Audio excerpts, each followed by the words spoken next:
Hello everyone, I'm Father Enrique Salvo, the rector of St. Patrick's Cathedral. In today's reflection, we will be talking about the tradition of pilgrimages.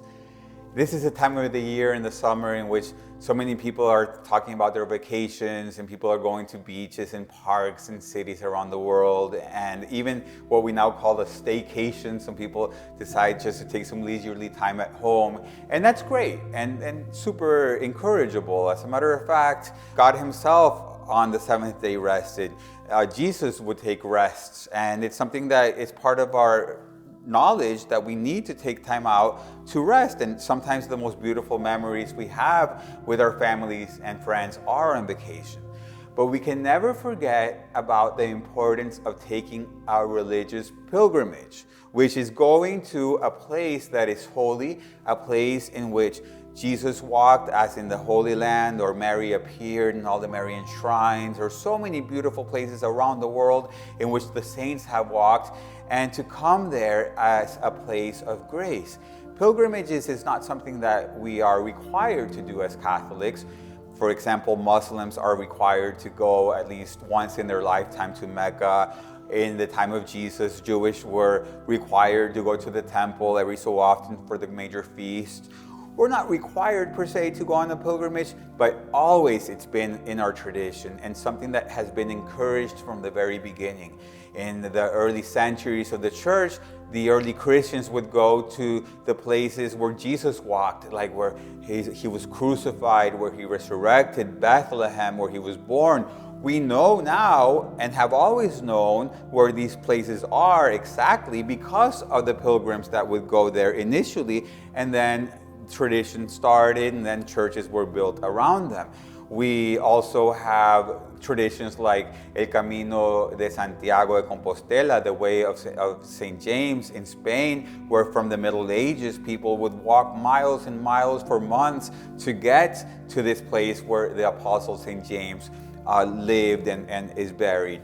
We know where St. Peter's Basilica is built because that is where the tomb of St. Peter was, and pilgrims would come from all over to pay homage there. So it's always been a part of our life and a part of our faith journey, and it's a beautiful thing that we can always do, and especially now that as time goes on and the faith that is alive and God is always at work, we even have even more places that we can visit. I read a beautiful quote the other day by an author called Jesus Garcia Sanchez that wrote a book on Medjugorje, and he says, "They say pilgrimage is giving God the opportunity to show you in a few days what he can do in your whole life. That every time a pilgrim sets out to a place of pilgrimage, God himself begins his own journey, another journey to the very center of their life."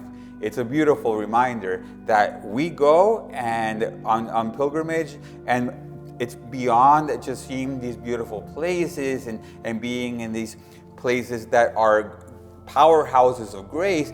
It's a coming on this travel journey with God, in which we are giving of our time, our energy, our money even, to come to these places, and we're giving God the opportunity to do whatever he wants with us. And always, all the time, beautiful things happen to so many people, conversions, healings, new ways of seeing life happen on pilgrimage. And it's something that we must all take advantage of. And of course, it's understandable that we cannot always go to faraway places in other continents and so on. And that is why there are places all over the world that a few hours drive, you can be in a place of pilgrimage.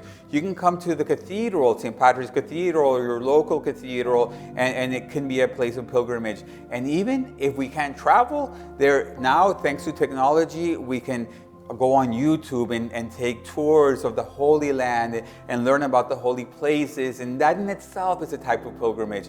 The point is that we have to know that there is so much out there, and God has done so much in all the ages, in all the lands, and we have an opportunity to visit there, to be part of it, and to be filled with the grace that he wants to give us when we are on a journey. And remembering also that this life in itself a pilgrimage, where our destination is heaven. But as we go through this life, we are on a pilgrimage on this earth, and we should remember that, and our goal is heaven. So let us think about pilgrimages and how beautiful they are, and if we can take one, let's definitely make that a priority.